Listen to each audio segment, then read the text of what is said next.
నమస్తే, welcome to political vice. మనతో పాటు సీనియర్ జర్నలిస్టు, రాజకీయ విశ్లేషకులు యు శ్రీనివాస్ గారు ఉన్నారు. దేశంలో జరిగినటువంటి సార్వత్రిక ఎన్నికల ఫలితాలు, వివిధ రాష్ట్రాలకు సంబంధించినటువంటి వివరాలు విశ్లేషణ చేసుకునేటువంటి ప్రయత్నం చేద్దాం. శ్రీనివాస్ గారు నమస్తే అండి. సార్, లోక్సభ ఎన్నికలు ఫలితాలు వచ్చేసినాయి, అయిపోయింది. దేశంలో ఏ ఒక్కరూ అనుకోలేదేమో, బహుశా అంటే కాంగ్రెస్ వాళ్ళు అనుకోవడం వేరు, బట్ నరేంద్ర మోడీకి 272 ఖచ్చితంగా వస్తాయి, 300 వచ్చినా రాకపోయినా సొంత మెజార్టీ వస్తుందనేటువంటిది వచ్చింది. ఆ షార్ట్ ఫాల్ 30 సీట్లు ఒకేసారి తక్కువ రావడాన్ని ఎవరు నమ్మలేనటువంటి పరిస్థితి. ఎక్కడ తేడా జరిగిందనుకోవచ్చు మనం? Thank you for having me on your show Satish. Thank you sir. రాముడు చేయించాడు సతీష్ యాక్చువల్గా. ఓకే. రాముడిని నమ్ముకున్నారు, గుడి కట్టేశాము. 500 ఏండ్ల నాడు లేని రాముడు మన దగ్గరికి వచ్చేసాడు, తప్పకుండా గెలిపిస్తాడు అనే ఒక నమ్మకం ఉండేది. ఎక్కడైతే రాముడిని నమ్మామో రాముడు అక్కడే చేయించాడు. అంటే రాముడు అంటే జనాలే చేయించారు అనుకోపోని. అవును, రాముడిని నమ్మిన జనాలు, రాముడిని నమ్మే జనాలు. అవును, రాముడిని నమ్మే జనాలు అవును, బీజేపీని గెలిపిస్తారు తప్పకుండా అని అనుకుంటే, ఇంత పెద్ద మహత్ కార్యం సాధించాం కదా అనుకుంటే, రాముడిని నమ్మలేదు, రాముడి అక్షింతలకు కూడా విలువ ఇవ్వలేదు. కాస్త వస్తూ మన తెలంగాణ వాళ్ళు కొంతైనా గుడ్డిలో మెల్లలాగా 8 సీట్లు ఇచ్చారు, 4 ఉండేది డబుల్ చేశారు. వాళ్ళు కొంతమేరకు రాముడిని నమ్మారు, అక్షింతలు కూడా నమ్మారని చెప్పచ్చు. అయితే ముస్లిమ్స్ ఎంతైతే యునైటెడ్గా ఉండి ఈసారి మన వాళ్ళని కాపాడుకోవాలి, బీజేపీని వ్యతిరేకించాలని ఎంత గట్టిగా వాళ్ళు ఐకమత్యంతో ఓటేశారో, ఓకే, హిందువులు అట్లా చేయలేదు. ఓకే, ఒక విధంగా చెప్పాలంటే బీజేపీకి ఇండైరెక్ట్గా చెక్ పెట్టారు, ఒక కాషన్ ఇచ్చారు.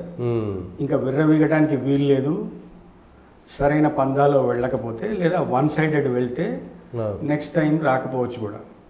అదేవిధంగా కాంగ్రెస్ని కూడా కొంతమేరకు ఎంకరేజ్ చేశారు, హోప్ ఇచ్చారు, లైఫ్ ఇచ్చారు. 60 సీట్లు రావన్న చోట 240 దాకా వెళ్ళిపోయారు వాళ్ళు. 2 3 దాటి వెళ్ళిపోయారు. అంటే కాంగ్రెస్ సొంతంగా 99 ఆగిపోయింది. ఇప్పుడు మనము ఎన్డీఏ గ్రూప్ ఇంత అనుకుంటే వాళ్ళ గ్రూప్ ఇంత. సో ఆ లెవెల్లో అయితే బీజేపీకి 2 టర్మ్స్లో కూడా నేను బ్రహ్మాండంగా చేసుకున్నాను అనుకున్న మోడీకి నువ్వు అంత చెయ్యలేదు అని, ఇంకా చేయాల్సింది ఉంది అని, మేము ఇంకా సాటిస్ఫైడ్గా లేమని, కనీసం రావాల్సిన 272 ఫిగర్ని కూడా ఇవ్వలేదు. మెయిన్ దెబ్బ కొట్టింది ఎక్కడ? యోగి దగ్గర.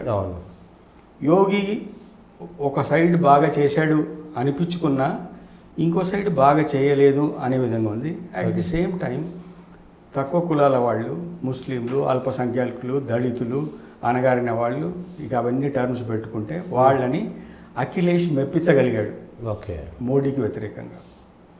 ఒక విధంగా రాముడి ప్రతిష్టాపన వల్ల అగ్రకులాల వాళ్ళకి కొంత కాన్ఫిడెన్స్ వస్తే, వేరే కులాల వాళ్ళకి కొంత కాన్ఫిడెన్స్ తగ్గినటువంటి పరిస్థితి వచ్చింది.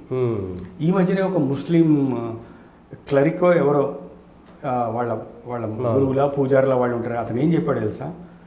మోడీ రాముడికి చేసినట్టు మా వాళ్ళు ఎవరైనా మసీదు కట్టడంలో కానీ అల్లాకి చేసి ఉంటే మేము 400 సీట్లు ఇచ్చేవాళ్ళం అన్నాడు. మేము 400 ఇచ్చాము. మోడీ హిందువులకి చేసినంత మేలు కానీ ఆ పరిస్థితి, ఆ గుడి కట్టడము అవన్నీ చేసినట్టుగా మా వాళ్ళు ఎవరైనా ఎక్కడైనా చేసి ఉంటే మేము 400 సీట్లు ఇచ్చేవాళ్ళం అన్నాడు. అవును, ఈవెన్ మోడీ ముస్లింలకు అక్కడ అయోధ్యలో రామాలయం బదులు మసీదే కట్టించుంటే మోడీ జీవితాంతం ప్రధానమంత్రి ఉండేవాడేమో.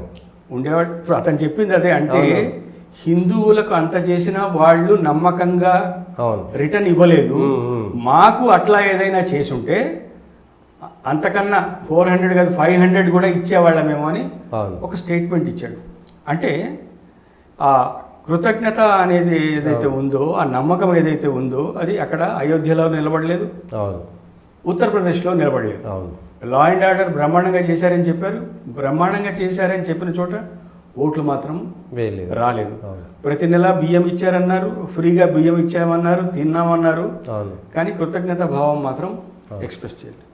ఒకవేళ పవన్ కళ్యాణ్ అనే హీరో ఈసారి పాలిటిక్స్లో కూడా సూపర్ హీరోనే. అవును. ఎట్లా అంటే అతను పూనుకొని 3 పార్టీలను కలిపి అవును. అక్కడ 21 తేని పక్షంలో నేషనల్ లెవెల్లో బీజేపీకి కూడా దెబ్బ తగిలేదు. అవును. ఇప్పుడు కూటమి ఫిగర్లో 21 మేజర్ పోర్షన్ సింహభాగం ఆంధ్రాదే. అవును. అది ఆ ఆలోచన లాస్ట్ మూమెంట్లో బీజేపీని కలపాలని వచ్చింది. అవును. బీజేపీని కలపకపోతే మీరు చెప్పినట్టు చంద్రబాబుకి అంత ధైర్యం ఉండేది కాదు జగన్కి వ్యతిరేకంగా టగ్ ఆఫ్ వార్ ఫైట్ చేయడానికి, ఎస్పెషల్లీ ఎలక్షన్ల బూత్ దగ్గర. అంటే సిఐఎస్ఎఫ్ పోలీస్ కానీ, సెంట్రల్ పోలీస్ కానీ, సిఈసి కానీ వాళ్ళందరి సపోర్ట్ కూడా మనకు ఉన్నది అనే ధైర్యంతో ఈ మాత్రం ఫైట్ చేయగలిగారు.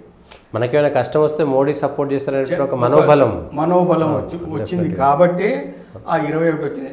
అట్ ది సేమ్ టైం జనాలు కూడా బాగా వెక్స్ అయిపోయి, మీరన్నట్టు చంద్రబాబు నాయుడు జైల్లో ఉన్నప్పుడు పవన్ కళ్యాణ్ ఒక్కడే ఆయనకు అండగా నిలబడ్డాడు. ఎవరు అసలు కుటుంబ సభ్యులు కూడా భయపడ్డ స్థితి కాదు, అసలు ఎలవ్ చేయలేదు, నడవని పరిస్థితి. అవును.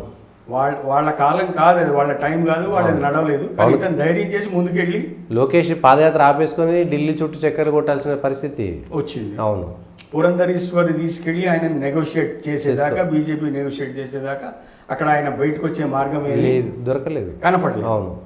ఇప్పుడు అదే భావంతో అతను సపోర్ట్ చేస్తూనే ఉన్నాడు. చాలా మంది ప్రిడిక్ట్ చేశారు కాంగ్రెస్తో వెళ్ళిపోతాడా, ఇండియా గ్రూప్తో వెళ్ళిపోతాడేమో, సోనియా గాంధీ మెసేజ్ పంపిందని, అదంతా ఏం లేదు. అట్లాంటి క్వశ్చన్ లేదు. ఎన్డీఏతోనే ఫైట్ చేశాము, ఎన్డీఏతోనే ఉంటామని ఓపెన్గా చెప్తున్నాడు.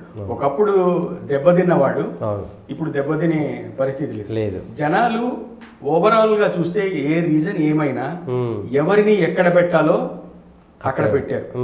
ఫర్ ఎగ్జాంపుల్ ఇక్కడ 8 సీట్లు కాంగ్రెస్కి ఇచ్చారు, 8 సీట్లు బీజేపీ ఇచ్చి ఇద్దరిని ఈక్వల్గా ఒకళ్ళకొకళ్ళు పోటీగా చెక్ పెట్టి పెట్టారు. బీఆర్ఎస్ వాళ్ళ అహంకారంతో ఉన్నారని మొత్తం 0 చేశారు. బస్ యాత్రకు వచ్చారు కానీ ఓట్లు అయితే వేయలేదు. అవును. కేసీఆర్ బస్ యాత్ర స్టార్ట్ చేస్తే బ్రహ్మాండంగా వచ్చేసేసింది. 14 సీట్లు 13 సీట్లు జనాలు తండోపతండాలు బాగా వచ్చారు. అవును. అప్రిషియేట్ చేశారు, మిర్చి బజ్జీలు తిన్నారు, ఏమడి కూర్చొని ఫోటోలు దిగారు. కానీ ఓట్లు అయితే ఇవ్వలేదు. మెదక్లో కూడా అంటే మరి అట్లా కూడా అనొచ్చు. కనీసం కేసీఆర్ బయటకు వెళ్తే ఆ చెప్పుకోదగ్గ 1,00,000 ఓట్లు 2,00,000 ఓట్లైనా పడ్డాయి. ఒకవేళ కేసీఆర్ పోకపోయింటే ఇంకా 0 అయ్యేదేమో మరి. తప్పకుండా. అవును. అతని మీద, అతని చారిష్మా కానీ, అతని మీద కొంత నమ్మకం కానీ, అతను మనకేదో కొంత చేశాడు అనేది మాత్రం ఉంది. కానీ ఆ ఓట్లు వేసి ఆయన గెలిపించి పవర్లో ఉంచాల్సినంత మాత్రం ఇవ్వలేదు. అయితే ఇప్పుడు ఒక ఇంట్రెస్టింగ్ కాంబినేషన్ వచ్చింది. ఏంటంటే రేవంత్ రెడ్డి ఇక్కడ, చంద్రబాబు అక్కడ. రేవంత్ రెడ్డి పాత టీడీపీ, గురువు అక్కడ, శిష్యుడు ఇక్కడ. ఈయనేమో కాంగ్రెస్ పార్టీ, ఆయనేమో టీడీపీ. ఇద్దరు ఒకటే అయినా వేరే వేరే పార్టీలు. మరి సెంటర్ వాళ్ళు ఈయనని ఒప్పుకుంటారా, ఈయన చెప్పినట్టు వినాల్సి వస్తుందా? మరి వీళ్ళిద్దరు కలిసి అయితే ఆంధ్రాని తెలుగు జనాల రిప్రజెంటేటివ్స్గా ఈ ఉన్న ఇష్యూస్ని అయితే రిజాల్వ్ చేయాల్సిందే. ఇప్పుడు 8 సీట్లు వచ్చినాయి కాబట్టి రేవంత్ రెడ్డికి అంత ప్రాబ్లం ఉండకపోవచ్చు. వాళ్ళ ఇంటర్నల్ పాలిటిక్స్ కొంత తగ్గొచ్చు. ఒకవేళ 4-5 వచ్చి ఉంటే అక్కడ కూడా ఇంటర్నల్ బికరింగ్స్ ని, లీడర్షిప్ ని జనాలు ఒప్పుకోలేదనో, అట్లనో ఇట్లనో, మళ్ళీ మన మహారాష్ట్ర కాంబినేషన్ లాగానో శివసేనను బ్రేక్ చేసినాడు, అట్లా ఏదో జరుగుతుందని ఆశించారు. బీజేపీ వాళ్ళు కూడా ఏదైనా చేయొచ్చా అని. కానీ ఇప్పుడు బీజేపీ వాళ్ళకి అంత ఎక్స్పెరిమెంట్ చేసే ఛాన్స్ లేదు. రేవంత్ రెడ్డి కొంత సేఫే, శాంతి. ఇంకా సేఫ్ అని ఎట్లా అంటే ఏదైనా ట్రబుల్ ఉంటే ఆయన ఇమీడియట్లీ ఆయన బాబుకి ఫోన్ చేసుకోవచ్చు. అయ్యా కొంచెం చెప్పండి ఇక్కడ ఇట్లా ట్రబుల్ అవుతుందను. అంటే ఇద్దరికి ఇప్పుడు ఇష్యూస్ అన్ని రిజాల్వ్ అయిపోతాయి. అతను బడే బాయ్ అని అన్నాడు. అట్ ది సేమ్ టైం మాకు సెంటర్తోని ట్రబుల్ ఏ పార్టీ ఉన్నా మేము అక్కడ వాళ్ళతోని ఇష్యూ చేసుకోవాల్సిన అవసరం లేదు. నేను కాంగ్రెస్ పార్టీ వాడిని కావచ్చు, కానీ నా రాష్ట్ర సమస్యలన్నీ నేను పరిష్కరించుకోవాలి కాబట్టి నేను ప్రధానితోని కలిసే ఉంటాను, మంచిగా ఉంటాను అని ఉండాల్సిందే కూడా. ఆల్రెడీ చంద్రబాబు నాయుడు ఢిల్లీలో ఉండగానే ఈయన ఫోన్ చేసి ఇంటర్ స్టేట్ ప్రాబ్లమ్స్ ఏవో ఉన్నాయి, అవి మీరు కొంత అక్కడ నా తరఫున రిప్రజెంట్ చేసి రిజాల్వ్ చేయాలని రిక్వెస్ట్ చేసుకున్నాడు. రేపొద్దున ప్రమాణ స్వీకారానికి కూడా ఒక సీఎం ప్రమాణ స్వీకారానికి పిలిస్తే రెస్పెక్ట్ఫుల్గా అక్కడికి వెళ్ళచ్చు. ఇప్పుడు ప్రధాని కూడా వస్తున్నాడు. ఓవరాల్గా మన తెలుగు వాళ్ళం కొంత సేఫ్ సైడ్లో ఉన్నామని చెప్పొచ్చు. ఇప్పుడు Babu is in control of the situation, మళ్ళీ చక్రం తిప్పుతునే పరిస్థితి ఈ 42 సీట్లే మోడీకి అక్కడ సేఫ్ గార్డ్ ఇస్తున్నాయి కూడా నిజానికి. పాత 42 సీట్లు ఆంధ్ర తెలంగాణ కలిపిన 42 సీట్లే. అంతే కదా. ఇక్కడ 8 సీట్లు వచ్చినాయి, అక్కడ 21 అంటే మొత్తం 29 సీట్లు. 29 సీట్లు 293లో 29 మనం. అవును. అంటే 270. అట్లా చూసినా బీజేపీ 272 దాటలేదు. అవును. సో కంప్లీట్గా వన్ సైడెడ్గా చెక్లో ఉండిపోయాడు. రేపొద్దున ఇండిపెండెంట్ని వీళ్ళని లైన్లో పెట్టి 300 దాకా వచ్చేస్తారు. అదేం పెద్ద ఇష్యూ కాదు. కానీ వ్యక్తిగతంగా తన చారిష్మా కనుక పని చేయని పక్షంలో, వ్యక్తిగతంగా ఆయన ప్రతి కాన్స్టిట్యువెన్సీలో తెలంగాణలో ఎన్నిసార్లు తిరిగాడు, ఆంధ్రలో అట్లా తిరగని పక్షంలో పరిస్థితి ఏమైందో ఒకసారి ఆలోచించు. ఎందుకంటే మనం ఇంకొక వేలో కూడా ఆలోచిస్తుంటే ఈ ప్రశ్న నిజమా లేదా ప్రజలు తీసుకోవాలని, నరేంద్ర మోడీ అంత చేశాడు కాబట్టి, నరేంద్ర మోడీకి అంత చరిష్మా ఉంది కాబట్టి నిజానికి 10 ఏళ్ల తర్వాత 100కు పడిపోవాల్సినటువంటి బీజేపీ 240 వచ్చినట్టే కనీసం ఆ చరిష్మా ఉన్నందుకునేటువంటిది కూడా ఒక ప్రశ్న, ఒక ఆలోచన. అది కూడా రైట్ అంటారా రాగా? అవును. అందుకనే కొన్ని రిపోర్ట్స్లో ఏమన్నారంటే రాముడు ఎప్పుడో వెనకబడిపోయాడు, మోడీ టేక్ ఓవర్ చేశాడు, మోడీయే నడిపిస్తున్నాడు, మోడీ వల్లే పార్టీ గెలుస్తుంది అని రిపోర్ట్స్ వచ్చినాయి. మోడీ వల్లే ఇప్పుడు గెలిచింది. రాముడు ఇన్ఫాక్ట్ రాముడు పని చేయలేదు ఉత్తరప్రదేశ్, ఎక్కడ పని చేయాలో లోకల్గా కూడా అసలు పనే చేయలేదు. సో ఓవరాల్గా పెద్దగా చేసినట్టు కూడా ఏమి కనపడదు. ఎక్కడైతే రాముడు ఎఫెక్ట్ అవసరం లేదు, ఉండదు, నాస్తికులు ఉంటారు, వాళ్ళు వీళ్ళు అనుకున్నారు, అక్కడ బీజేపీ బాగా వచ్చింది. దానికి కారణం మోడీ. అంతే. అయితే అమిత్ షా చేసిన స్టేట్మెంట్స్ కూడా కొంత డ్యామేజ్ చేసినాయి. కాన్స్టిట్యూషన్ చేంజ్ అను, ముస్లిం రిజర్వేషన్స్ ఉండవు అని నేను అనలేదని ఆయన అంటాడు. ఆయన అన్నట్టుగా ఆల్రెడీ అంతా రీచ్ అయిపోయింది. The damage was already done. Muslim reservations తీసేస్తారు అనడంతో వాళ్ళంతా ఏకమైపోయారు. అట్ ది సేమ్ టైం మన హైదరాబాద్ సంబంధించి మాధవిలిత రావటం వల్ల ఓవైసీకి మెజారిటీ పెరిగింది. నేను మీతో లాస్ట్ టైం అన్నట్టు ఆయన రంజాన్ నెలే ఆయన్ని కాపాడింది. ఎలక్షన్ల ముందు 1 మంత్ రంజాన్ వచ్చింది, డైలీ ఈవినింగ్ భోజనాలు పెట్టాడు, ఇఫ్తార్లు ఇచ్చాడు, డబ్బులు ఇచ్చాడు. ఆ 1 మంత్ క్లోజ్ చేసి పడేశాడు అకౌంట్. అంతే, ఇంకెవరికేమీ అసంతృప్తి లేదు. ఆయన ఏదైతే ఈవినింగ్ వెళ్ళి తలుపులు కొట్టి ఓట్లు వేయలేదు అని కూడా అదంతా కదా, అప్పటికే అందరూ బ్రహ్మాండంగా చేసేసారు. దాదాపు 3.5 లక్షల పైన మెజారిటీ. ఎప్పుడు లేనంటే ఇంకా మెజారిటీ పెరిగిపోయింది. రెచ్చగొట్టడం వల్ల, తిట్టడం వల్ల, అటాక్ చేయడం వల్ల వాళ్ళ యూనిటీ పెరిగింది కానీ వీళ్ళ యూనిటీ పెరగలేదు. అంటే ఇంకొకటి కూడా బాగా చర్చ వచ్చింది ఏంటంటే, ఒకవేళ ఓవైసీ ఓడిపోతే అనవసరమైనటువంటి కొట్లాట్లు అయితే ఏమో, ఆయన ఓడిపోతే అనేటువంటి భయంతో కూడా కొంతమంది అటు వేసి పడేద్దాం అనేటువంటిది వచ్చిందని చర్చ. డెఫినెట్గా నిజంగా కూడా ఉండేదేమో. ఒకవేళ అతను గెలవకపోతే చాలామంది ఉద్రేకానికి చేసి హడావుడి చేసి హల్చల్ చేసేవాళ్ళేమో, కంట్రోల్ చేసేవాళ్ళు. కానీ ఆ అసంతృప్తి అదైతే ఉంటుంది. ఎప్పుడు గొడవలు అయితే ఆ చిట్పుడు అయితే కంటిన్యూ అవుతూనే ఉండేది. అతని గెలవలేదని అట్లా కంటిన్యూ అవుతూ ఉండేది. ఒకవేళ మరి అతను గెలవటం అనేది మంచిగా జరిగిందేమో. అట్ ది సేమ్ టైం జనాలు కూడా ఫ్యూచర్లో ఇంకా డెవలప్మెంట్ జరగాలి, మంచి జరగాలని చెక్ పెట్టారేమో. చంద్రబాబు చక్రం తిప్పుతాడు. ఈ చంద్రబాబు అనుకూల మీడియాలో అనవసరంగా ఆయనను కొంత ప్రొజెక్ట్ ఎక్కువ చేసి ఇబ్బంది పెట్టి 2018లో కూడా మోడీకి వ్యతిరేకంగా కొంత మీడియా సెక్షన్ ఆఫ్ మీడియాను రెచ్చగొట్టి మోడీకి వ్యతిరేకంగా పంపించారు. ఇప్పుడు మళ్ళీ మొదలు పెట్టేశారు. చంద్రబాబు చెప్పినట్టే వింటున్న మోడీ, చంద్రబాబు చక్రం తిప్పుతున్నాడు, చంద్రబాబు మొత్తం ఆయనే అక్కడ అనేటువంటిది, అది మళ్ళీ ప్రభావం చూపదంటారా? అంటే ఇప్పుడు అప్పటి చంద్రబాబు వేరు, ఇప్పుడు గుణపాఠం నేర్చుకున్న చంద్రబాబు వేరు. దెబ్బతిన్నాడు. మన మీడియా అనేవాళ్ళు ఇక వాళ్ళు ఎవరి ఆలోచన ప్రకారము, ఎవరి ప్రకారము, ఒక టీవీ ఆయన అయితే అసలు ఆల్మోస్ట్ జనాలను కూర్చోబెట్టి తలకు స్నానం చేపించినంత చెప్తుంటాడు, లేదా గుడ్డోళ్ళకి చెప్పినట్టు చెప్తుంటాడు. మనం చూసేది ఆల్రెడీ చూస్తుంటే ఇక దాని మీద మళ్ళీ విశ్లేషణ అంత అవసరం లేదు. న్యూస్ లాగా ఉంటే మంచిది. కొంత శృతి మించిన మాట వాస్తవమే. ఆయన కళ్ళు తెరిచాడని, కళ్ళు మూసాడని, నవ్వాడని, మెట్టు దిగాడని, మెట్టు ఎక్కాడని అంత అవసరం లేదు. గుడ్డోళ్ళ కోసం వార్తలు చెప్తే అవన్నీ చెప్పొచ్చు. ఇప్పుడే చంద్రబాబు వ్యాన్ దిగాడు, ఫస్ట్ మెట్టు ఎక్కాడు, రెండో మెట్టు దిగాడు, పక్కకు చూశాడు అని అంత మరి కొంత ఓవర్ అయిపోయిందని కొన్ని టీవీలలో ఓవర్ అయిపోయిందని చెప్పొచ్చు మనం. ఆయన ఎంత ఔదార్యమైన ఉద్యనం అట్లా పర్సనల్ పర్సనాలిటీ కల్ట్ అంటారు కదా, అవును పర్సనల్ డిస్క్రిప్షన్ అదంతా అంత అవసరం లేదు, ఉన్నట్టు చెప్పుకుంటే బాగుంటుంది. And I don't think this time Chandrababu will get carried away by this. Okay, చూస్తాడు, అన్ని చూస్తాడు, వింటాడు, అదంతా ఉండొచ్చు, థ్యాంక్ యూ చెప్పొచ్చు, అంతేకాని ఎంతలో ఉండాలో అంతలే ఉంటాడు. ఎందుకంటే Chandrababu knows pretty well BJP especially Pawan Kalyan వల్ల అన్ని చోట్ల ఎడ్జ్ వచ్చి మనం బయటపడ్డాము అన్న విషయం ఆయనకు తెలుసు. అండ్ బహుశా నేను అనుకుంటున్నాను బోత్ మోడీకును చంద్రబాబుకు ఇది లాస్ట్ టర్మ్ కావచ్చు. లాస్ట్ టర్మ్ అంటే వాళ్ళు ఉండరని కాదు, నెక్స్ట్ వేరే వాళ్ళు తీసేసుకుంటారు. ఇప్పుడు ఆల్రెడీ గడ్కరీ అనే కొన్ని రోజులే మోడీ ఉంటాడు, గడ్కరీ వచ్చేస్తాడేమో అని వస్తుంది. యోగి వస్తారనుకునేవాళ్ళు కానీ ఇప్పుడు యోగికి ఛాన్స్ లేదు. గడ్కరీ కంటే యోగికి ఎక్కువ ఛాన్స్ ఉంది సార్. ఎట్లా సగం సీట్లు అక్కడ పోయినాయి, ఆయన వల్లే మనకి పరిస్థితి వచ్చింది అనేది. ఆయన చెప్పితే వినలేదనేటువంటిది ఒక మాట వస్తుంది. రెండు వెర్షన్స్ ఉన్నాయి అక్కడ. కొంతమంది అన్నామలై అన్నారు, అన్నామలైకి అసలే ఛాన్స్ లేదు. ఇప్పుడు అన్నామలై చాలా కష్టం అండి. ఆయన ఏజ్ 40, ఇంకో 20 ఏళ్ళ దాకా ఆయనకు ఛాన్స్ ఉంది. ఫ్యూచర్ అని ప్రొజెక్ట్ చేసి పడేసి రాసేసారు అప్పుడే. ప్రధానమంత్రి మెటీరియల్ అని ఆయన ప్రధానికి చాలా ఇష్టమని అవన్నీ అట్లా అన్ని యోగి గురించి కూడా రాశారు. కానీ ఆర్ఎస్ఎస్ వాళ్ళైతే ఆల్రెడీ ఒకవేళ మోడీ కాకపోతే ఎవరు అనే విషయంలో గడ్కరీ పేరే ఆలోచిస్తున్నారని, లేదా ఉంటే యోగి కూడా ఉండొచ్చేమో అని, లేదా మోడీ 5 years తర్వాత అప్పుడేదో ఆలోచిస్తారని ఆల్టర్నేట్ వచ్చేసి. కానీ ఇప్పుడు ఎప్పుడైనా ఉందండి, వాజ్పేయి పోతే ఎవరు బీజేపీకి అన్నారు, అద్వానీ పోతే ఎవరు బీజేపీకి అన్నారు. సో మోడీ పోతే ఎవరని చర్చని ఎంతసేపట్లో ఫుల్ స్టాప్ పెట్టేయగలుగుతారు?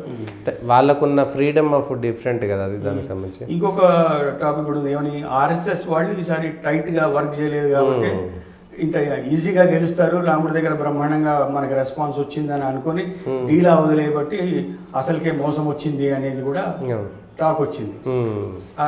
అది మరి అది ఎంతవరకు ఆర్ఎస్ఎస్ వాళ్ళు డీలా వదిలేరో మనకి తెలీదు. కానీ మొత్తానికి కొంత డ్యామేజ్ అయితే జరిగింది. మళ్ళీ కొంత గ్రాస్ రూట్స్ లెవెల్లో కొంత సింహావలోకనం చేసుకోవాలి.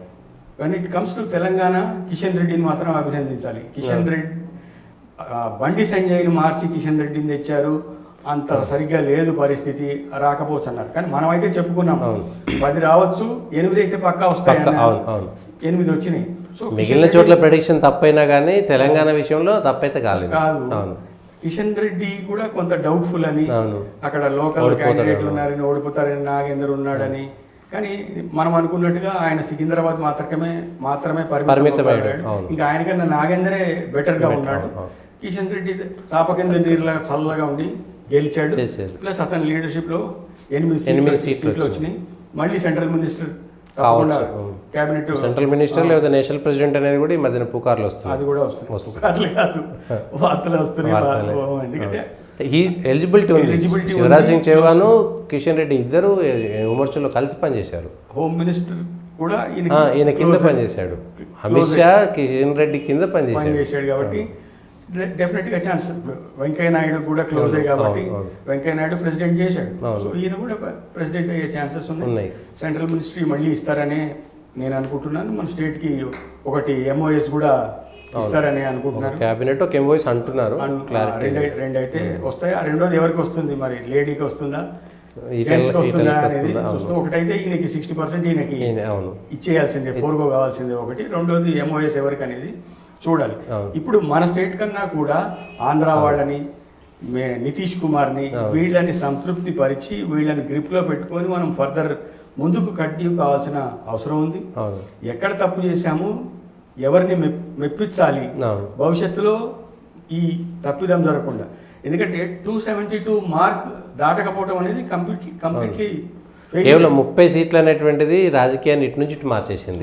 ఉత్తరప్రదేశ్ మార్చేసింది. కేవలం 30 సీట్లు, పోనీ 300 రాకపోయినా పర్వాలేకపోతుండే. కానీ ఆ 272 అనే మార్కుకు చేరుకోకపోవడం వల్ల చర్చ ఇంత దారుణంగా ఉంది. ఒకవేళ 272 వచ్చినా కూడా ఎవరు పట్టించుకోకపోతుండే ఇంత.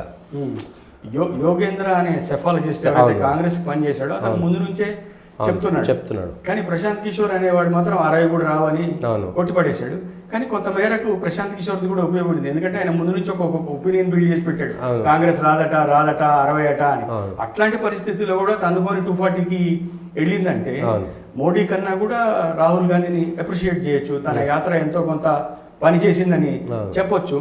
జనాలు రెండో విధంగా కూడా ఆలోచించడం మొదలు పెట్టారు అని చెప్పొచ్చు. అవును. ఇప్పుడు గినిగా కోర్స్ కరెక్షన్ చేసుకొని ముందుకు వెళ్ళకపోతే భవిష్యత్తు మాత్రం కొంత ఇబ్బంది అయ్యే పరిస్థితి ఉంది బీజేపీకి.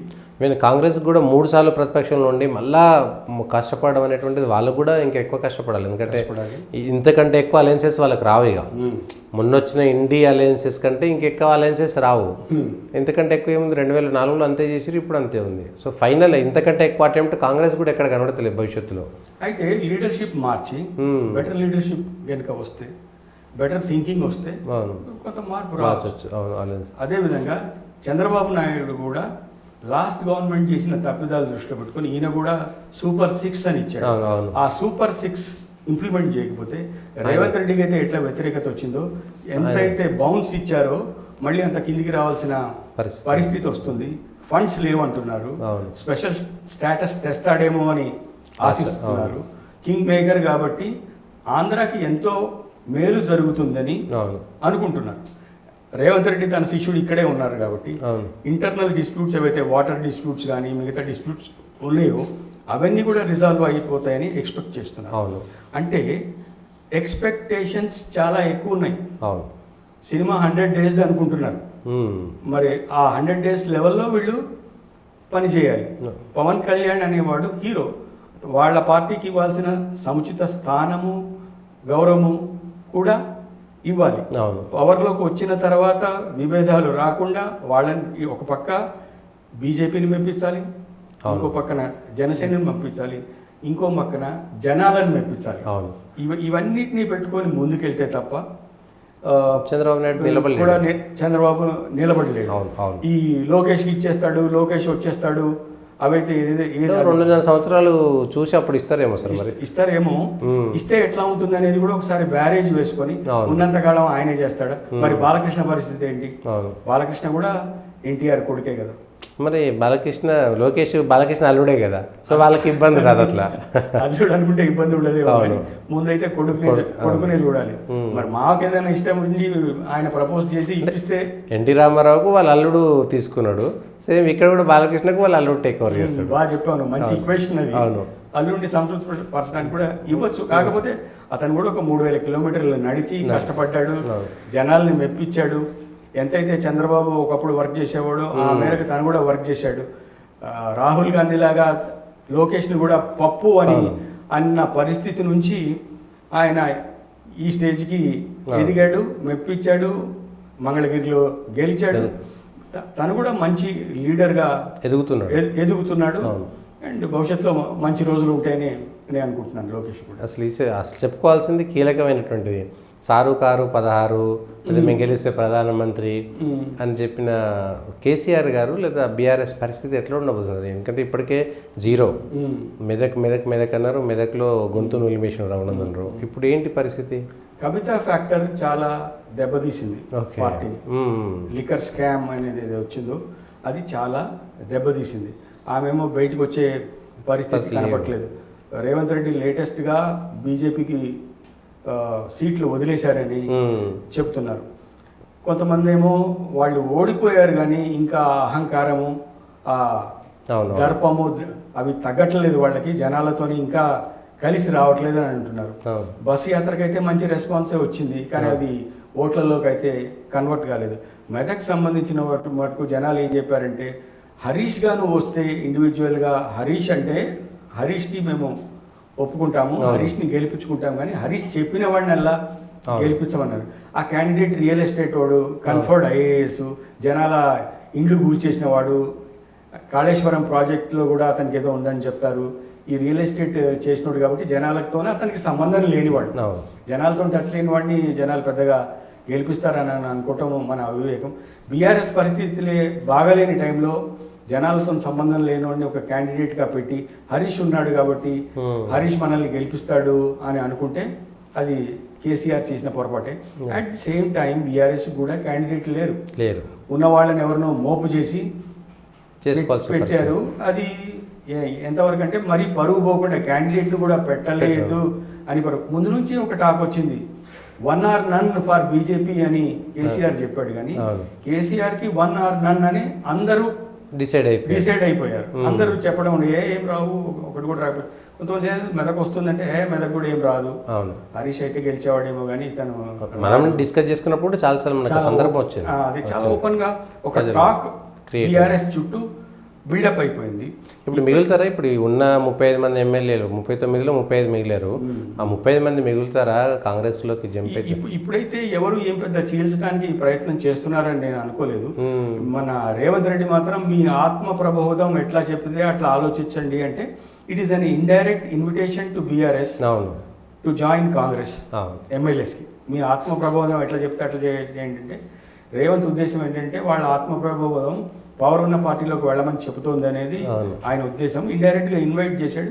చూద్దాం ఫ్యూచర్ లో 10-15 మంది రావచ్చు. ఏముంది, కాంగ్రెస్ కూడా డజన్ మంది ఉన్నవాళ్ళు 6 మంది అయ్యి ఇప్పుడు పవర్ లోకి వచ్చారు. బాబు 20 మంది ఉన్న వాళ్ళు పవర్ లోకి వచ్చారు. బీజేపీ 2 మంది ఉన్న వాళ్ళు 300 ఉన్నారు. సో కన్సిస్టెన్స్ గా పనిచేసుకుంటూ పోతే ఎక్కడైనా 2 టర్మ్స్ తర్వాత జనాలకు కొంత విసుగొస్తుంది. ఇప్పుడు కూడా సెంట్రల్ గవర్నమెంట్లో 2 టర్మ్స్ అయిపోయింది కాబట్టి మోడీ మీద కొంత విరక్తి వచ్చింది. కానీ మోడీ బలవంతంగా 400 పార్ అది అన్నాడు. 300 పార్ కూడా కాలేదు. ఆ 400 పార్ అని ఉండకపోతే ఈ మాత్రం కూడా గెలిచేవాడు కాదు. ఆయన ఒక్కడే కష్టపడి తిరిగి పార్టీని నిలబెట్టుకున్నాడు కాబట్టి కంప్లీట్గా ప్రధాని పోస్ట్కి మళ్ళీ అతనే అర్హుడు. ఎందుకంటే సింగిల్ హ్యాండెడ్గా టూర్ చేసి నిలబడి గెలిపించుకున్నాడు. ఈ మనం చెప్పాల్సింది కేసీఆర్ అలా ఇంట్లో పవర్ క్రైసిస్ ఏమైనా వస్తుందా? అంటే కేటీఆర్ నీకు సీట్ రాలేదు, హరీష్ మధ్యన ఎవరు రూమర్స్ ఉన్నాయి కొత్త పార్టీ పెడతారని. టీఆర్ఎస్ నుంచి బీఆర్ఎస్ చేశారు కాబట్టి బీఆర్ఎస్ అనే పదం వల్లే మొత్తం పోయింది అనేది ఒక టాక్ కూడా ఉంది. బాగా తెలంగాణ రాష్ట్ర సమితి ఉందని భారత్ చేయటం వల్లే జరిగింది కాబట్టి అసలు ఇదంతా కాదు అని ఫ్యామిలీలో నుంచి ఒక కొత్త పార్టీ స్టార్ట్ చేస్తే దాని వెనకాల మిగతా వాళ్ళందరూ ర్యాలీ అయ్యి ఆ కొత్త పార్టీని ముందుకు తీసుకెళ్లితే నెక్స్ట్ ఎలక్షన్స్ వరకు రావచ్చు అనుకుంటారు. మనం ఒక ఎమ్మెల్సీ గెలిచినట్టున్నారు. అవును, లోకల్ బాడీ బ్యాంక్ ఎలక్షన్స్ లో కూడా బాగానే బోర్డ్ ఆఫ్ డైరెక్టర్స్ లో బ్యాంక్ ఎలక్షన్స్ అయ్యాయి. అందులో కూడా ఉన్నారు. స్లోగా మళ్ళీ బిల్డప్ అవుతున్నట్టే అనిపిస్తుంది నాకు. ఒక బ్యాంక్ సొసైటీ బ్యాంక్ ఎలక్షన్స్ లో వాళ్ళు గెలుస్తున్నారు మెంబర్స్ అంటే గ్రాస్ రూట్ లెవెల్లో కొంత నమ్మకం వస్తుందని. సహజంగా 10 ఏళ్ళు పరిపాలన చేసిన వాళ్ళు ఒకటేసారి తుడిచిపెట్టుకోవడం అనేది అసాధ్యము. అదొకటి వాళ్ళకి ఎక్కడో దగ్గర ఉంటుంది. రేవంత్ పర్ఫామ్ చేయలేకపోవడం. అవును, చెప్పిన ప్రామిసెస్ అన్ని ఏమి ఫుల్ఫిల్ ఎంత చెప్పాడో అసలు ఏం లేదు. ఒక ఫ్రీ బస్ తప్ప మిగతాది ఎక్కడ ఏం లేదు. ఇప్పుడు ఏదైతే ఫ్రీ పవర్ 200 యూనిట్స్ అన్నాడో అది చెయ్యలేదు. చేసిన వాళ్ళది కూడా ఏదో ఆ పేరు ఈ పేరు పెట్టి కొన్ని చోట్ల మళ్ళీ అది ఇవ్వట్లేదు, రద్దు చేస్తున్నారు. సో చెప్పిన ప్రామిసెస్ ఏవైతే ఉన్నాయో అవి ఇంప్లిమెంట్ చేయటం లేదు. ఓకే, ఆశించినంత లేదు. ఎంతైతే ఎక్స్పెక్ట్ చేశామో ఇప్పుడు ల్యాండ్స్ వాల్యూ పెంచుతున్నాం అన్నాడు. అవును, రియల్ ఎస్టేటే సరిగ్గా లేదు, పడిపోతుంది అని బాధపడుతున్నాడు. ఇప్పుడు అమరావతి రైజ్ అవుతుంది. అవును, ఇక్కడైతే 100 కోట్లు పర్ ఏకర్ అన్నారో అమరావతిలో అయ్యే పరిస్థితి వచ్చింది. అవును, ఇక్కడ ఉన్నోడల్లా ప్రతి ఒక్కరు మనం ఆంధ్ర వెళ్ళాలి, ఇప్పుడు బాబు వచ్చేసాడు అక్కడ ఉంటుంది అక్కడ కట్టాలి అని. ఆల్రెడీ ల్యాండ్స్ కొనుక్కొని ఉన్నోళ్ళు ఉన్నారు. సినిమా రంగంలోనే బోల్డ్ ఉన్నారు. మహేష్ బాబు లాంటి వాడు కూడా అక్కడ స్టూడియో కడదామని ల్యాండ్స్ తీసుకొని ఉన్నారు. వాళ్ళందరూ ఇప్పుడు బాబు వచ్చేసారు కాబట్టి చాలా ఈజీ. బాలకృష్ణ ఉన్నాడు, పవన్ కళ్యాణ్ ఉన్నాడు, సినిమా వాళ్ళే ఉన్నారు. సో ఇబ్బంది ఉండదు, చేయొచ్చని. సో డెవలప్మెంట్ అటు వెళ్తుంది కాబట్టి ఈ టైంలో ఇక్కడ ల్యాండ్ వాల్యూ పెంచితే, రిజిస్ట్రేషన్ వాల్యూ పెరిగిపోతే రియల్ ఎస్టేట్ ఎట్లా పెరుగుతుంది? అవును, అసలు ఏంటి ఆలోచన? రెవెన్యూ లేకపోవచ్చు, కేవలము రిజిస్ట్రేషన్ దాంతోనే మనం రెవెన్యూ పెంచుకోవాలి. ఒక 20 తక్కువ చేసి ఎక్కువ పెంచుకునే ప్రయత్నం చేయాలి, కానీ ఎక్కువ చేయడం వల్ల అది రియల్ ఎస్టేట్ కి అది డెసిషన్ కాదు. ఇట్లాంటి డెసిషన్స్ తీసుకుంటూ ఉంటే మరి రేవంత్ ఫ్యూచర్ ఎట్లా ఉంటుంది అనేది. కనీసం ఒక ఈ డిసెంబర్ దాకా టైం ఇస్తే అప్పటి వరకు ఏమైనా ఇంప్లిమెంటేషన్స్ అయితే చెప్పలేం కదండి. అంటే మొత్తం ప్రామిసెస్ కానీ చేస్తే వెల్ అండ్ గుడ్. అవును, చేస్తే డెఫినెట్ గా అప్రిషియేట్ చేస్తారు. కానీ ఎక్కడేమి కనబడతలేదు. కొంతమేరకు వాటర్ క్రైసిస్, ఇప్పుడు ఏదో వర్షాకాలం వస్తున్నారు, వర్షాలు పడితే చూడాలి, ఇబ్బంది ఉండకపోవచ్చు. ఓవరాల్ గా అయితే ఎగ్జిక్యూషన్ అయితే సరిగ్గా లేదు అనేది మెసేజ్ వెళ్ళిపోతుంది. అది ఇంత తొందరగా వెళ్ళడం అనేది డేంజరస్ సిచ్యువేషన్. ఇంత తొందరగా కాదు. ఆయన వచ్చిన రోజు నుంచే 3 నెలల గవర్నమెంట్ 6 నెలల గవర్నమెంట్ ఇంటర్నల్ గడబడులు అవి అన్నారు. కానీ ఇప్పుడు 8 సీట్ల వల్ల అతను కొంత స్టేబిలైజ్ అయిపోతాడు. బాబు రావటం అనేది ఒక అడ్వాంటేజ్. బాబు రావడం అనేది అడ్వాంటేజ్. అవును. బీజేపీ నుంచి ఆయనకు వస్తుందన్న క్రైసిస్ రాకపోవచ్చు. 8 సీట్ల వల్ల కాంగ్రెస్ లో ఇంటర్నల్ గా జరుగుతుంది అన్నది ఇప్పుడు జరగకపోవచ్చు. ప్రస్తుతానికైతే సేఫ్ అని అన్నాడు. మీరు అన్నట్టు డిసెంబరో ఇంకొక 6 నెలల్లో కనుక కొంత కంటిన్యూ చేసి నిలదొక్కుకోగలిగితే ఆయన ఉండిపోతాడనే అనిపిస్తుంది. బీజేపీ నిలబెట్టుకోగలుగుతుంది అంటారా? 8 సీట్లు వచ్చినాయి, పోయినసారి 4, ఈసారి 8 అయినాయి. అసెంబ్లీలో కూడా పర్సంటేజ్ ఆఫ్ ఓటు పెరిగింది, సీట్స్ పెరిగినాయి. నెక్స్ట్ ఆల్టర్నేట్ టు బీఆర్ఎస్ అంటే కాంగ్రెస్కు ప్రత్యామ్నాయంగా బీఆర్ఎస్ ఎట్లాగో పోయింది కాబట్టి ఆ ప్లేస్ను కొంత ఏమైనా ఆక్యుపై చేయాలి. ఇది టూ అర్లీ సతీష్. బీజేపీ ఇది నాకు బాగా ఇక్కడ దత్తాత్రేయ నరేంద్ర టైం నుంచి నాకు బాగా తెలుసు. వాళ్ళు ఎట్లా కొంత డిఫరెంట్ కల్చర్ ఉంటుంది. అవును. కాంగ్రెస్ లో వాడు గెలుస్తున్నాడంటే మిగతా వాళ్ళందరూ ర్యాలీ అయ్యి గెలిపిస్తారు. నేను సాక్రిఫైస్ చేసిన సతీష్ని గెలిపిస్తాను. ఇక్కడ ప్రాబ్లం వచ్చింది ఏంటంటే ఒక డజన్ లీడర్లు ఉంటారు, డజన్ లీడర్లు క్యాండిడేట్లే. ఓకే, వాళ్ళే ఎవడి బాధ వాడదే. లాస్ట్ ఎలక్షన్ లో నాకు మాధవీలత ఎవరో తెలియదని బండి సంజయ్ చెప్పినట్టే ఉంటుంది. ఎవడి బాధ వాడదే. జనాల పరంగా ఓట్ల శాతం పరంగా అంతా పెరిగిందేమో కానీ ఇండివిజువల్గా వచ్చే వరకు ప్రతి ఒక్కడు క్యాండిడేటే. మొన్న బండి సంజయ్ని మార్చినదే దానికి ఉదాహరణ. అందరూ పార్టీ పెరుగుతుంది, బండి సంజయ్ మంచిగా చేస్తున్నాడు, తీసుకొస్తున్నాడు, ముందుకు తీసుకెళ్తున్నాడు, టాప్ మన్ మార్చేసి కిషన్ రెడ్డిని దింపారు. ఎందుకు దింపారు అనేది తెలియలేదు. మంచిగా జరిగింది అనుకో, వాళ్ళ డెసిషన్స్ ఎట్లా ఉంటాయి అనేది. అసెంబ్లీలో లాస్ట్ అయినా కనీసం పార్లమెంట్లో కొంత గెయిన్ అయ్యారు. పార్లమెంట్లో గెయిన్ అయ్యారు. ఇట్లానే కంటిన్యూ అవుతే నెక్స్ట్ అసెంబ్లీలో కూడా డబుల్ డిజిట్ రావచ్చు, 25 సీట్లు 30 సీట్లు రావచ్చు. కానీ బీఆర్ఎస్ ని వెనక్కి పడేసి వాళ్ళ లెవెల్లో వెళ్ళేంత అయితే ఉండదు. ఎందుకంటే లీడర్లకి ఇండివిజువల్గా ఎవరిది వాళ్ళు, ఫర్ ఎగ్జాంపుల్ క్రికెట్ ఆడితే టీం కోసం ఆడాలి, ఇండివిజువల్ స్కోర్ కోసం కాదు, నీ సెంచరీ కోసం కాదు అంటే. కానీ ఇక్కడ అందరూ ఎవరి సెంచరీ కోసం వాళ్ళు పనిచేస్తూ ఉంటారు. నా ఎక్స్పీరియన్స్ ప్రకారం మీకు చెప్తాను. ఎవరు ఇండివిజువల్గా, కిషన్ రెడ్డి ఉన్నాడు, తను ఫస్ట్ అక్కడ గెలవకపోతే తనకు పరిస్థితి లేదు. ఆయన ఇంకోటి దగ్గరికి పోయి క్యాంపెయినింగ్ చేసే స్థితి లేదు. బండి సంజయ్ కూడా అంతే. ఎవరి సీటు వాళ్ళకే ముఖ్యము. అంటే అంతమంది లీడర్లు లేరంటున్నాను నేను. అంతే, నెంబర్ ఆఫ్ లీడర్స్ లేరు. క్యాడర్ అంటావా, ఇండివిజువల్గా ఓటర్సే ఉన్నారు అంతే. Local second level, third level cadre కూడా అంత స్ట్రాంగ్గా లేదు. అది కూడా బీఆర్ఎస్కి ఉంది. ఓకే, ఈ పక్కనోడికి ఇంపార్టెన్స్ ఇచ్చి పక్కనోడికి గ్రోత్ ఇచ్చి చేసే వరకు. ఇప్పుడు ఎట్లా ఉంటుందంటే ఒక క్యాండిడేట్కి సీట్ ఇస్తారు, సీట్ ఇచ్చినోడు వాడు వచ్చేసి తిరుపతి సీట్ ఇచ్చారు అనుకుందాం, అయ్యా నాకు సీట్ ఇచ్చారు, వారు ఏం చేయమంటారు ఏంటంటే నువ్వు పోయి చూసుకో అంటాడు. అంతే, దగ్గరుండి గెలిపించేంత మేము వస్తారు, మీకు పలానా వాళ్ళు క్యాంపెయిన్ చేస్తారు, ఇది ఉంటుంది అట్లా ఉంటుంది అని చెప్పకపోతే అవును సీట్ వచ్చింది పోయి చూసుకోండి, మీరు క్యాంపెయిన్ చేయండి అని చెప్తారు. కొంత ఆశ్చర్యంగా ఉంటుంది, ఏంటి ఎవరు వస్తారు నాకు క్యాంపెయిన్ చేస్తారు ఏంటని అక్కడే సగం డీలా పడిపోతారు. నరేంద్ర టైంలో నా ముందరే జరిగింది. నరేంద్ర టైంలో అతను ఒక క్యాండిడేట్కి సీట్ వచ్చింది, తిరుపతి ఎంపీ సీట్ వచ్చింది. ఓకే, వాజ్పేయి వేవ్లోనో మోడీ వేవ్, అప్పుడున్న వాజ్పేయి వేవ్లోనే గెలిచాడు. 98లో విద్యాసాగర్ రావు, కృష్ణంరాజు వాళ్ళందరూ గెలిచాడు. ఆ వేవ్లో అతను గెలిచిపోయాడు. కానీ అప్పుడున్న ప్రెసిడెంట్ దగ్గరికి వచ్చి, నరేంద్ర దగ్గరికి వచ్చి, సార్ నాకు సీట్ ఇచ్చారు ఇట్లా అంటే ఎట్లా చేద్దాం ఏం చేద్దాం అని అంటే కనీసం అతన్ని కూర్చోమని కూడా చెప్పకుండా పోయి క్యాంపెయిన్ చేయి, ఈడుండి ఏం చేస్తున్నావు అని అన్నాడు. వాడు అప్పుడు ఏం చేస్తాడు. ఫార్చునేట్గా వేవ్లో బయట. సో ఎప్పుడైనా మళ్ళీ మనం అనుకున్నట్టు మోడీ వేవ్లో వీళ్ళందరూ గెలిచిపోయారు. కానీ ఎవ్రీ టైం అట్లాంటివి ఉండదు. అట్లా అని కూడా మరి బిల్డప్ చేయట్లేదు. అవును, సతీష్ ఇది నీ ఏరియా, సతీష్ ఇది నీ డిస్ట్రిక్ట్, సతీష్ ఇది నీ మండలు, నువ్వు చూసుకోవాల్సిందే, ఆ ఎక్స్పెండిచర్ ఏదో మేము అరేంజ్ చేస్తాము అట్లా ఉండదు. చూసుకోండి ఎంత చూసుకుంటారు. అవును, అదొక కష్టం. అది down the level leadership buildup చేసి వాళ్ళకి కాన్ఫిడెన్స్ ఇస్తే మీరు అనుకున్నట్టు డెఫినెట్గా తెలంగాణలో కూడా గవర్నమెంట్ రావచ్చు. తెలంగాణలో గవర్నమెంట్ వస్తుందని నా చిన్నప్పటి నుంచి చెప్తున్నారు. అవును, ఈసారి మనదే అని. ఎప్పుడు ఉమ్మడి ఆంధ్రప్రదేశ్లో 7 మంది ఎమ్మెల్సీలు గెలిచిన రోజు కూడా బీజేపీ ఈసారి మనదే వచ్చేస్తాం. కర్ణాటక కంటే ముందు నుంచి మీరు చూడండి అంటారు, మనం చూస్తూనే ఉన్నాము, అది రావట్లేదు. 10 సీట్లు కూడా రావట్లేదు. అవును, సో ఈ ప్రభావం ఎట్లుండబోతుంది అంటారు? ఈ కేంద్రంలో కొంత తక్కువ మెజారిటీ తోటి, సొంత మెజారిటీ లేకపోవడం వల్ల నిర్ణయాలు తీసుకునేటువంటి దాంట్లో కొంత వెనుకబడిపోతుంది అంటారా మోడీ?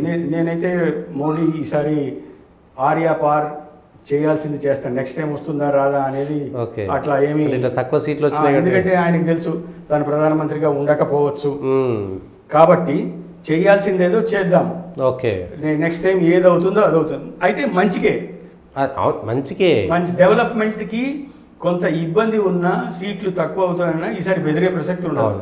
కట్ త్రూ డెసిషన్స్ తీసుకుంటాడు, ఇంప్లిమెంట్ చేస్తాడు, డెవలప్మెంట్ ఇంతకు ముందు 2 టర్మ్స్ కన్నా బ్రహ్మాండంగా సాధిస్తాడు.